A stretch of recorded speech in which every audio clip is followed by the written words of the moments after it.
Hi, everybody. Thanks for joining us for this edition of the Glenbard East College Planning Night. My name is Scott Lilly. I'm one of the counselors here in the school counseling office at Glenbard East High School. And today we're going to talk about the state colleges of Illinois.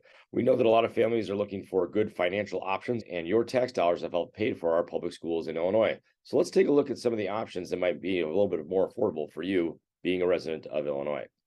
So why do we do this presentation? Well, we've been watching our data over the past few years. When it comes to our top 20 schools that students select, within the top 6, there are 4 of our state public universities. Not only that, but just outside the top 20, you'll find 3 more in the next 15. So we know that this is an option that a lot of our families are considering. Why? Because we know that public schools in our state can oftentimes be the most affordable option. So we want to take a moment today to help you understand the differences available at these different universities and ways you may want to investigate which options might be the best for you. So let's do a quick rundown of the schools you see on your screen. First off, Chicago State University, Governor State University, and Northeastern Illinois University. Those are all located within the city limits of Chicago and primarily serve the residents of Chicago. So you won't hear a lot of our students talk about those because their residency options at those schools are very limited. They do. Each of those schools does offer housing, but they offer a very limited amount. So most students live at home and commute to those schools. Specifically, Governor State University, which is primarily what we call an upper level institution, meaning most students complete their associate's degree at a community college and then eventually transfer there for the last 2 years of their bachelor's degree. They do run a very small cohort of students that run 4 years there, but again, it's very limited there. Whereas Eastern Illinois University, Illinois State, and Northern Illinois University, those are all traditional campuses in which students can choose to live on campus, or in the case of Northern Illinois University, live at home and commute there each day. In addition, we have these 6 schools. We actually have 2 schools named Southern Illinois University. One is located in Carbondale. That's the one that most people are familiar with as being the Southern Illinois University. But there's a second one located in Edwardsville, which is just outside of St. Louis, and has really seen the most amount of growth over the past 20 years or so. In addition, we have 3 schools that are all named the University of Illinois. When people say the U of I, they're typically talking about the one at Urbana-Champaign, but we also see a lot of our families show interest in UIC, the University of Illinois in Chicago. The third one, in the lesser known one, is the University of Illinois at Springfield. Again, it services a lot of families that live around the Springfield area and students commute there. But if you are looking to get into political science, it's an outstanding option for you as well. Finally, we also have Western Illinois University. Western actually has 2 campuses now. They have one traditionally based in Macomb, and now they've recently added one in the Quad Cities area where they house the majority of their engineering program. As I mentioned, those are the 12 public schools in Illinois, but I also wanted to point out that sometimes there are other schools that sound like they might be public schools because they might have a direction in their name or they might have the word Illinois in it. However, those schools are not. So you'll see some examples on the bottom there, such as Northwestern, North Central College, Illinois College, and the University of Chicago. Though those might sound like public institutions in Illinois, they are actually private institutions. Therefore, their funding works quite differently from the schools we're talking about today. Just to give you a general sense, here's a map of where all these schools are located in the state. Again, you can see I indicated Glenbard East there kind of in the middle of the top to give you an idea of the proximity of each of these schools from where we are at Glenbard East. So the first graph here shows the comparison of enrollment. In other words, how does the size of each of these campuses compare to one another?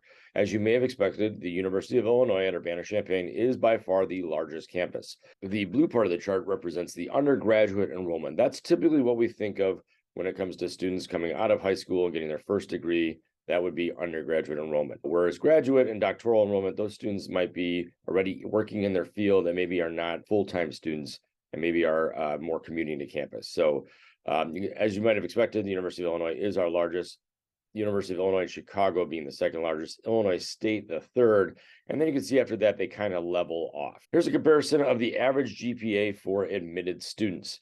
This is important to look at in order to understand the rigor it takes to be admitted to these different schools. Again, you probably should have expected U of I being the highest one. Illinois State comes in second. Closely behind them is UIC and Northern Illinois University. Now, I want to caution you that these are simply just averages. So there are definitely students that get admitted above and below these numbers. I also want to point out at the University of Illinois at Urbana-Champaign, you apply by major. So there's great variation based on what it takes to get in that school. For example, if you're trying to apply to be a computer science major, you might need to have a 4.6 GPA. Whereas if you're applying for the School of Social Work, your GPA can often be much lower because their admission standards are much lower in that area. So this is an overall university average, but there is some variation that happens within that. In addition, here's the average SAT scores for admitted students that reported that score. And I bring that up right now. We are still living in the world of test optional, meaning students can choose to apply and give an SAT or ACT score or not give that information. The school will then evaluate the student based on the other information that is supplied. As a matter of fact, according to the governor, this has to continue for at least this admission cycle. We're not sure what this is going to look like in the future, but a lot of the schools are currently using test optional processes. They like that process and want to keep that process. So expect that to continue. As a result, expect these numbers to go up because students with low SAT scores will no longer report theirs, but students with high SATs will continue to report theirs in order to try and gain admission using that tool. So therefore, over time, I expect these averages to increase.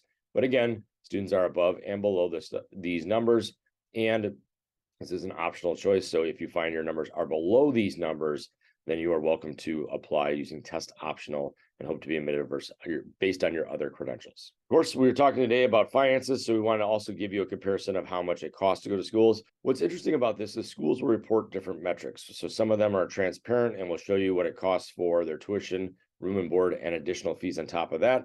Some schools don't mention that stuff right off the bat, and it does add to the expense. But this will give you a general sense of where the costs land for each of these schools. As you would expect, the University of Illinois Urbana-Champaign, again, the most expensive in the state, as well as UIC. And you got to think because UIC is located in the city, therefore it is much more expensive. A lot of our families that choose UIC then make a decision as to whether they are going to live on campus or possibly commute by taking the metro train in every day. Either one is a wonderful decision. It's up to your family and what your values are, but UIC provides that flexibility of having that choice. After that, you'd see things kind of level off with Illinois State University being the next more expensive and Carbondale also being a little bit more expensive than some of the other options in the state. So that gives you a very quick breakdown of our 12 options in the state of Illinois and how they compare. But I also want to give you some tips of some other cost-saving measures that can help you keep the overall cost of college down. For example, if your student is interested in going into engineering and maybe they're not eligible to be admitted to the University of Illinois program as an incoming freshman, or maybe you want to save some money on it, you have a great option right here at the College of DuPage. They have a partnership with the University of Illinois, and that allows students to complete a certain set of courses. And if they maintain a 3.3 GPA, they are automatically admitted to the University of Illinois in engineering. If you know anybody who's been applying to that program for years, you know it's very difficult to be admitted. So this is a nice pathway directly into that program without having to meet those freshman standards. One cautionary tale, though, if you are interested in chemical engineering, that program does not qualify under the Pathways program because it's actually housed in a different college at the University of Illinois campus, not in the College of Engineering. So just be aware of that situation being unique, but all other engineering programs do qualify for this program through the College of DuPage. COD also features something called 3+1 programs. So many of you have heard the rumor that COD is going to become a four-year college. It is not. That rumor's been around since I was in high school. However, they have added opportunities to earn your entire bachelor's degree while being on the College of DuPage campus. So here's how this works. COD is partnered with 7 different universities in the area. And what happens is you spend all 4 years on the College of DuPage campus. For the first 3 years, you pay the COD price. And in the 4th year, that partner institution will send professors over to COD to teach you and your classmates in your cohort for that final classes in that degree. At the end of it, you get the degree from that 4-year institution, but for 3 years, you only paid the COD price. It's a great deal. Everybody wins. Unfortunately, there's only a limited number of programs offering it, so you may want to look at this option to see if they have your degree available through this program. Also wanted to make you aware that back in the days of Governor Rauner, he did sign a law that required that all state schools must accept a 3 or higher on all AP exams.